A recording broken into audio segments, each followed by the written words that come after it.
Around 3 weeks ago I replied to a post and said that a new update was coming in about 2 weeks. It was obviously a huge mistake. I miscalculated the amount of work needed for what we are currently doing, which is an almost complete rewrite of our user interface library. I apologize for generating expectation. What I can tell you is that now that Wax and me are working full-time on Rucoy Online, about the user interface library rewrite.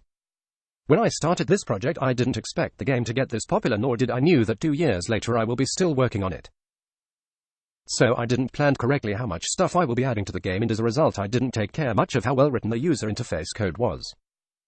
In the beginning we didn't have too many screens, so the code wasn't much and it was manageable, but then Rucoy Online got lots of players and we started writing lots of code, always on a rush, building on top of already bad code. It became such a big problem that today adding anything new, UI related, to the game is a real pain and a really slow process. So we took the decision to dedicate some time to fix it before it became an even bigger problem.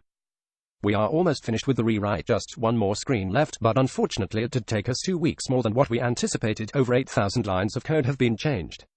About the next update, we know that the delay has generated so much expectation that people are imagining really big things for it, so I'm going to tell what it includes so that we are all on the same page.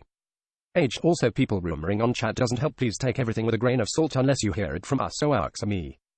The update will include offline player stores. You'll be able to leave your character in town selling items while you sleep, work, etc., without having your phone on a Rucoy Online open.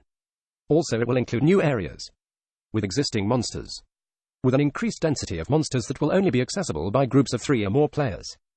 This is to encourage more team play, the ability to increase vault and friends list size, and new outfits. About the next update.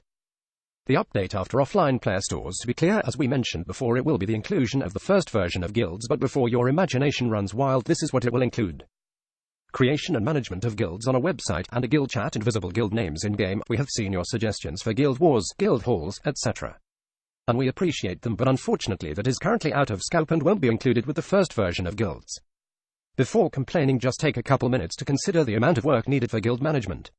Things like creating a guild, inviting players, accepting an invite, declining an invite, requesting an invite, declining a request, leaving a guild, expelling a player, transferring a guild, accepting a guild transfer, disbanding a guild, etc. I understand this isn't probably the news you were expecting, but this is how things are. Game development is not just about adding more stuff. Sometimes you have to take time to fix bugs, deal with cheaters, refactor code, improve performance, try to manage the community, etc. For the moment we don't have an ETA for the next update, but we will release teasers when we are close to it on Facebook.